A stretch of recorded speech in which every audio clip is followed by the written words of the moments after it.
Protests in Chile continue on day 34 of the uprising against the neoliberal system. Thousands demonstrated in Plaza Italia on Wednesday against the private pension system known as the AFP. The protesters condemned the use of armored vehicles by the police, which entered the square firing tear gas. Later, more police arrived to try to disperse the crowd. This is the reality. 90% of Chilean pensioners receive less than the minimum wage. If they don't have the support of close family members, they will die. On top of having miserable pensions, they have miserable health. They are not treated when they need healthcare.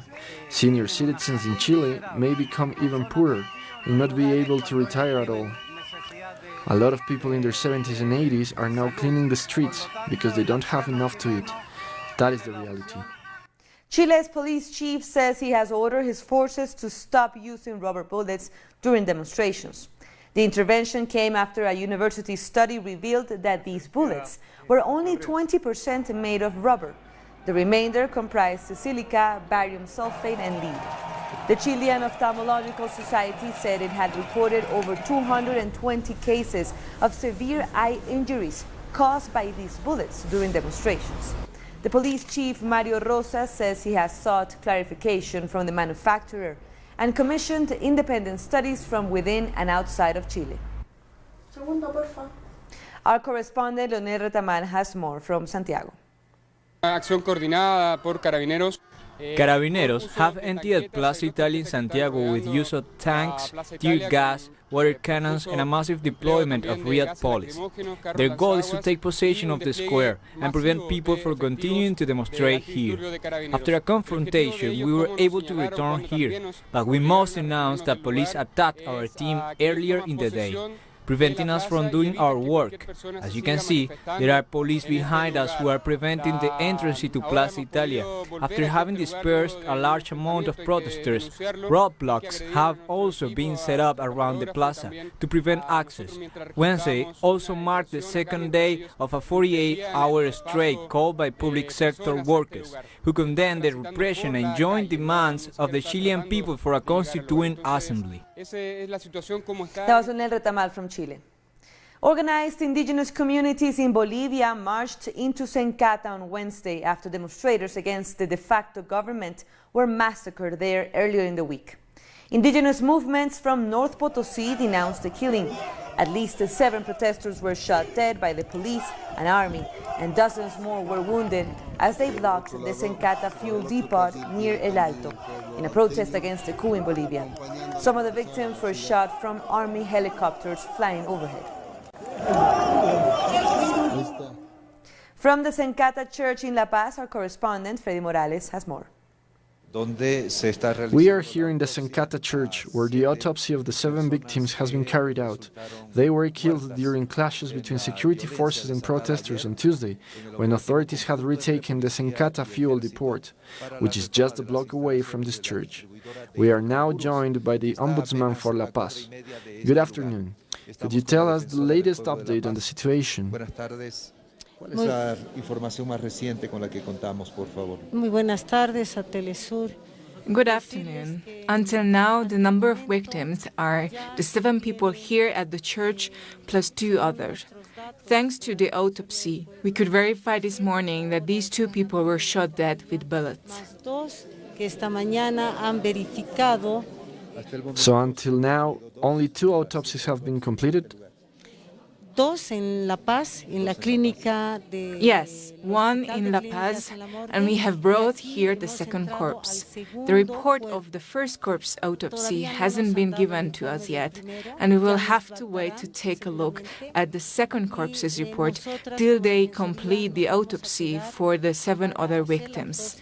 It's impossible to comprehend the fact that we lived peacefully just a week and a half ago, but now everything has changed. Since October 20th, we have witnessed a coup and genocide. Yesterday, our brothers and sisters reported that armed forces and the police were firing at crowds from helicopters and said that there are more than 60 people injured in the 8th district and El Alto. And they told us that at least 9 people died.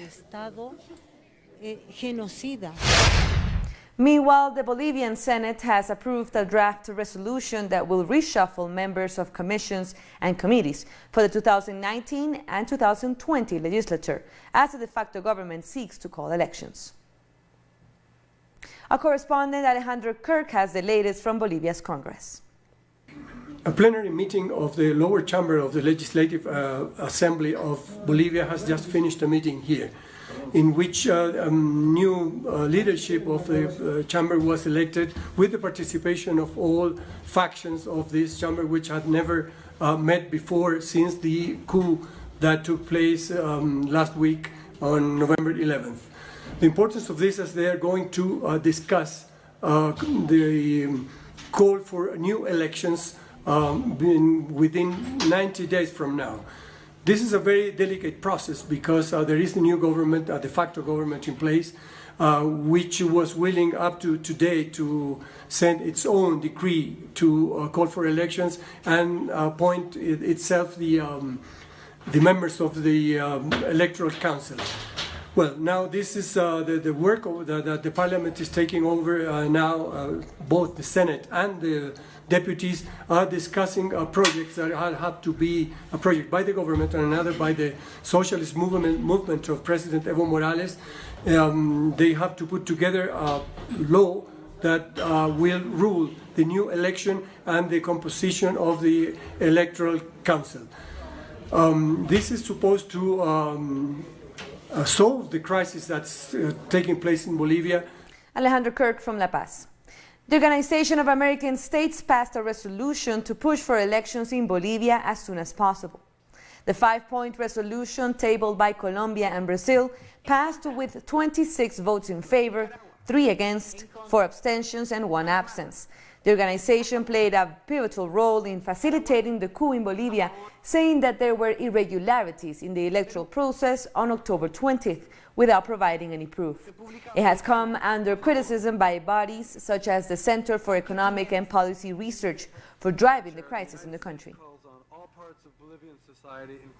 The Bolivian President Evo Morales, who has been granted asylum in Mexico, says he's willing to return to his country to assist in dialogue to end the political situation and the violence.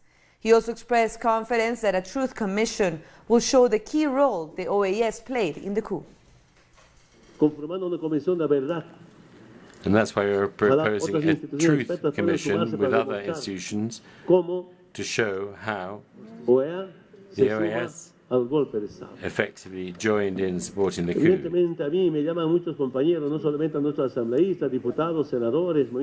Many people have mentioned to me are members of Congress, and I heard some authorities from the de facto government, and our trade union leaders are taking decisions for marches, blocking. These have been broadened. What can I do from here? Still to come, after Bolivia, is now the OAS interfering in the Caribbean? We'll take a look in just a minute.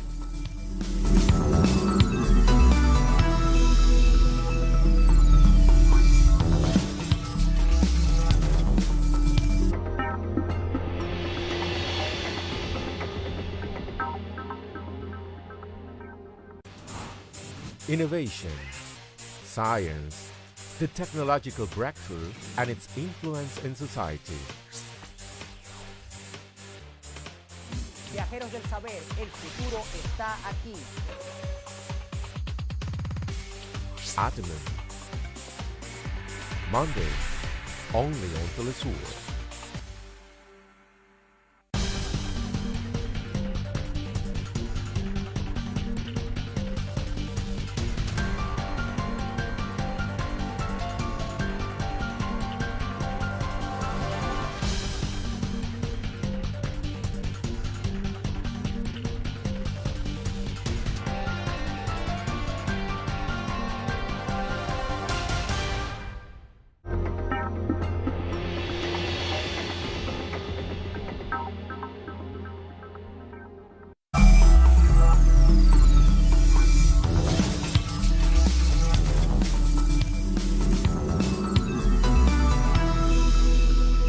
Welcome back. We return with news from the Caribbean.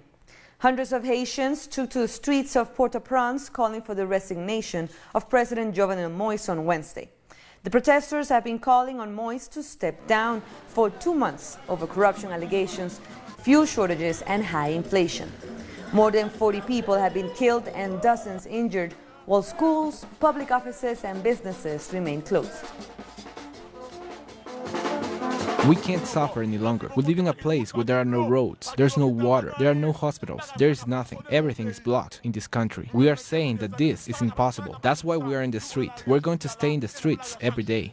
I am in the streets because those of us from the Demit Ghetto are suffering like the rest of the country. We are staying in the streets because President Jovenel Moïse has to go. He can't do anything.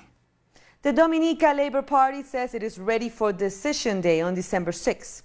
Although the situation remains tense on the island following Monday's violent protests on the eve of Nomination Day, the ruling party is pushing ahead with its election preparations. The electoral office says the nomination process went well and there were no incidents of direct interference. Prime Minister Roosevelt Skerrit says all 21 of the ruling party's candidates have been nominated for the upcoming polls. During protests earlier this week in Dominica's capital, demonstrators were calling for the implementation of electoral reforms, which were dictated by the Organization of American States at a meeting in August.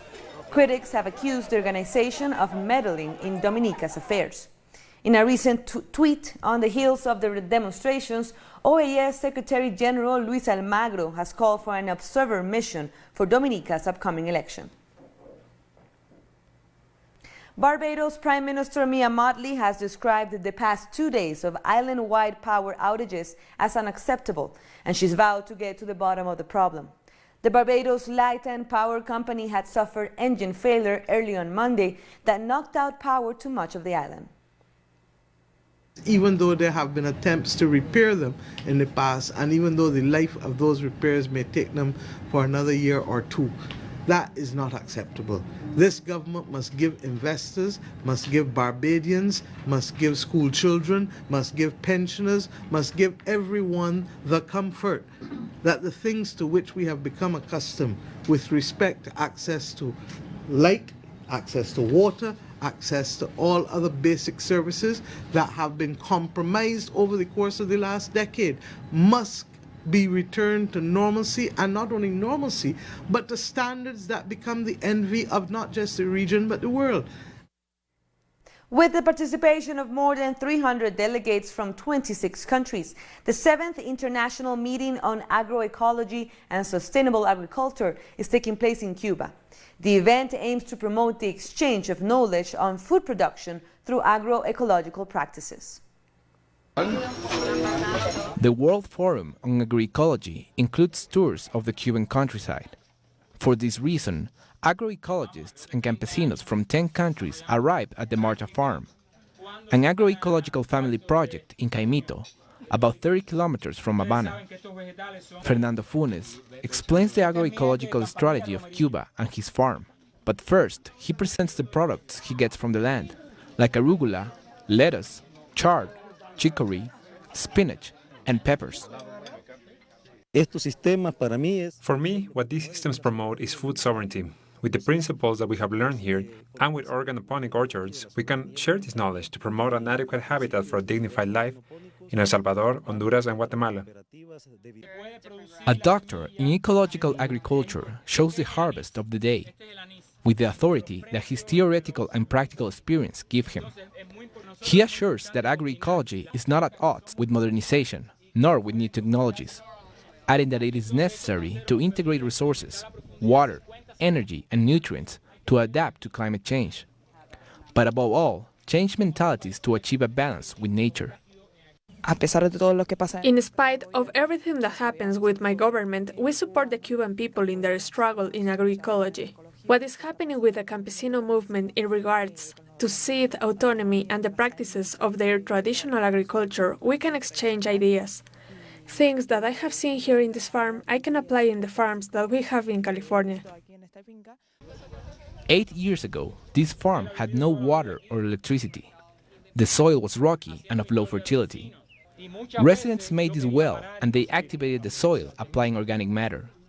They speak of biological means for fertilization and control of plagues, of renewable energies and the production of biogas for the cooking of foods. Hablamos de sustentabilidad. We speak of sustainability, we speak of resilience, we speak of sovereignty, of all the aspirations of socialism, of a socialist society that seeks to put the human being at the center of all its concerns, with respect for the environment. Today, these are the results at the Marta farm. Funes proudly shows the 100 beehives from which honey he exports to Europe comes. The future, to establish other farms in the territory, to contribute to the search for a sustainable life. The Colombian President Iván Duque has called his ambassador in Washington back to Bogotá after a leak of embarrassing conversations. Ambassador Francisco Santos, a former vice president, was recorded talking to Colombia's newly nominated foreign minister Claudia Blum at a restaurant in the U.S. Capitol. Both of them make disparaging remarks about Colombia's outgoing foreign and defense ministers, as well as the U.S. State Department. On Venezuela, Blum comments that the attempt to get the so-called humanitarian aid across the border was a fiasco. And Santos replies that the only solution may be to mount covert operations inside Venezuela. In Brazil, thousands celebrated Black Consciousness Day on December 20th with a demonstration that condemned the government of Jair Bolsonaro. The mobilization in Sao Paulo advanced with the slogan "Life, Freedom and Future" against the genocide of the Black people.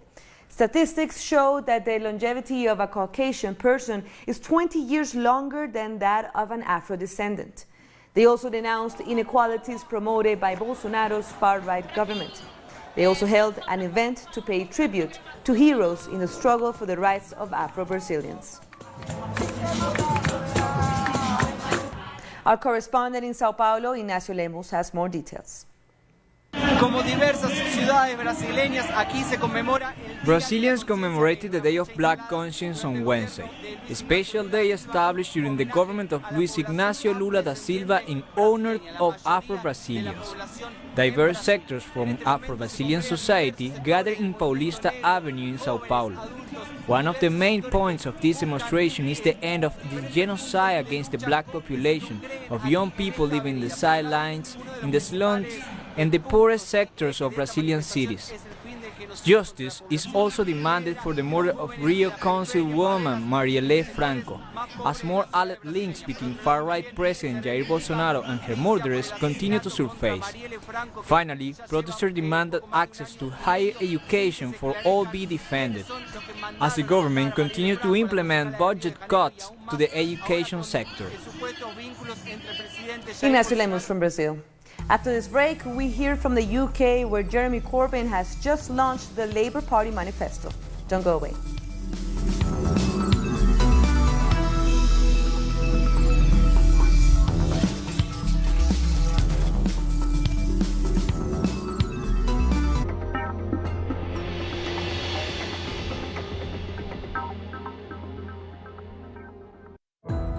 Our actions have an impact on the environment.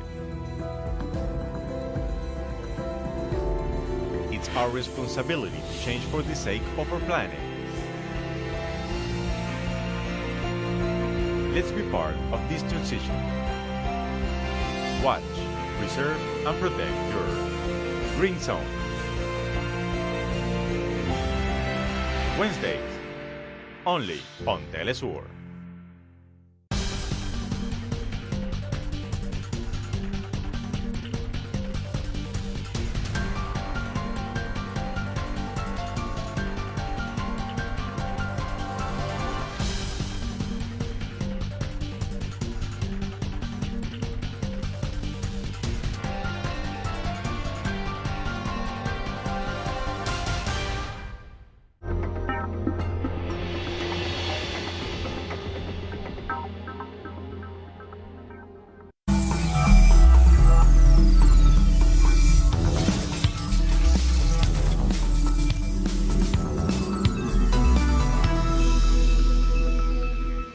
Thank you for joining us again. The British Labour Party has unveiled its manifesto ahead of the United Kingdom's December 12th general election. Party leader Jeremy Corbyn said that the manifesto was one of hope and that it's time for real change. Progressive policies outlined in the manifesto include a tax of over $13 billion on fossil fuel firms in order to fund a green economy. Also, a promise to build 100,000 new social housing units a year, and significant pay rises for public sector workers after a decade of stagnation. Corbyn also took aim at the Conservative Party, saying that it's the party of bad bosses, tax avoiders, and big polluters. The Chinese government has strongly denounced the so-called Human Rights and Democracy Act, which was passed by the U.S. Congress on Wednesday. A statement by the Ministry of Foreign Affairs said the bill is another glaring attack on China's sovereignty by the Trump administration. We strongly condemn and firmly oppose the passage of relevant Hong Kong-related bills by the Senate and the House of Representatives of the United States Congress. China has made solemn representations to the United States on this issue. We advise the U.S. side to recognize the situation, do not sign this bill into law, and stop interfering in Hong Kong affairs and China's internal affairs. If the U.S. side is determined to act alone, China will take effective measures to resolutely fight back. Benin's exiled opposition leader Boni Yayi has returned to meet with the country's president for talks. The former head of state was welcomed by supporters as he arrived in the capital, Cotonou. He is due to meet President Patrice Talon after several months spent in exile. He left the country after legislative elections in April due to an alleged standoff with the country's president. The Ethiopian Sidama people have voted in a referendum that could determine autonomy for their region. Election authorities said results are expected within 24 to 48 hours, but it is very likely that the referendum will pass, leading to the Sidama to take control over local taxes, education, security and laws in a new self-governed region, after about 2.3 million voters had registered for this referendum. I arrived here at 2 a.m. in order to cast my vote early. This is a day we've been waiting for. It's like when a woman waits for the day she will give birth. I thank God for having this day, and that is why I came early to cast my vote. Protests continued in Algeria's capital on Wednesday night against the December 12th presidential election. Waving flags and marching through the streets of Algiers, demonstrators chanted, "No voting against my country, no voting on December 12th, we shall take to the streets every day." Protesters have vowed to continue protesting until their demands of cancelling the election are met and all government authorities step down. We started our escalation on Wednesday, so we can overturn this election and fight. We will not stop until December 12th in order to prevent elections, and they must all leave. We will take to the streets till all this gang is gone, and we won't stop. One gang is gone and another gang has arrived. We are going to make them all fall, and they have to leave and know that there will be no elections. Palestinian Prime Minister Mohammed Eshtaye called for an emergency cabinet meeting in Ramallah following the decision by the U.S. to no longer consider Israeli settlements illegal. The United States administration is attempting to divert attention away from its own illegal conduct by absolving Israel of its war crimes as if it has the power to change the Fourth Geneva Convention and the law of occupation. In 2016, United Nations Security Council reaffirmed the flagrant illegality of the Israeli settlements on the Palestinian land. At least 2 people have been killed and several others injured after an Israeli army airstrike hit Damascus. The attack left substantial damage to buildings and other infrastructure. The Israeli army said it struck dozens of military targets in retaliation to rockets fired into Israel from Syria on Tuesday. Israeli Prime Minister Benjamin Netanyahu had blamed the Syrian military and Iran's Revolutionary Guards, Al-Quds Force, for the attack and promised retaliation before the strike. Ankara has accused the United States and Russia of failing to comply with the agreements reached on the withdrawal of Kurdish militias from northern Syria near the border with Turkey. So let's take a look. The Russian Ministry of Defense warned that Ankara's statement could provoke an escalation of tensions in northern Syria, and clarified that since October 22, in addition to the Russian-Turkish patrol 10 kilometers from the border, the deployment of Russian military police and Syrian soldiers in the area continues, as does the withdrawal of Kurdish militias at a distance of 30 kilometers from the borderline. The accusations from Turkey do not match with reality, as the implementation of the agreement continues as does the withdrawal of the Turkish militias, so that any new military action by Turkey on Syrian territory will undoubtedly lead to a clash between their troops and the troops of the Syrian Arab Army. Kurdish militias facing the Turkish offensive expressed their interest in dialogue with Damascus through Russia and say that they're against the division of Syria, a position that arose after Washington decided to abandon the separatist factions and focus its interest on the looting of Syrian oil. The dialogue between the central government in Damascus and the leaders of the autonomous administration and the Syrian Democratic Forces is currently the only solution to deal with the Turkish offensive. It's necessary that the dialogue leads to the formation of a joint military command center to help organize military as well as political coordination. Meanwhile, on the ground, although Turkish troops temporarily suspended air and artillery bombings, the fighters of the so-called armed opposition, supported by Turkey, did not stop attacking northern Syria, something which shows that the incursion that Ankara threatened to resume never actually stopped. And with that, we end our news brief. But remember, you can find all of our stories on our website, telesurenglish.net. And be sure to also join us on social media. We're on Facebook, Twitter, and Instagram. For Telesur English, I'm Carla Gonzalez. Thank you for watching.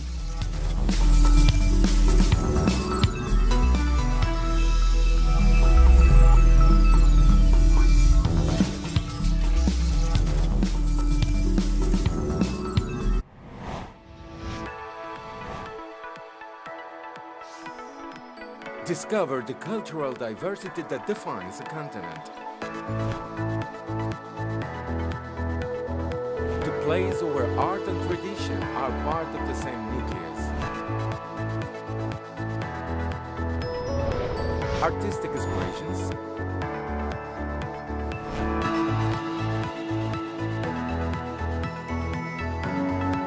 values,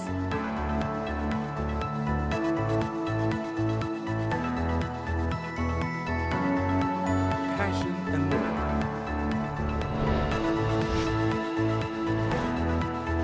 Realize. Fridays, only on Telesur.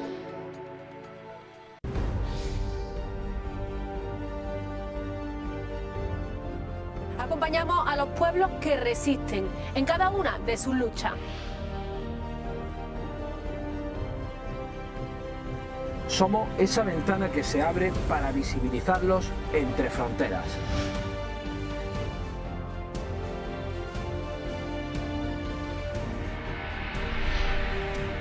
Thursday, only on Telesur. Una travesía para descubrirnos.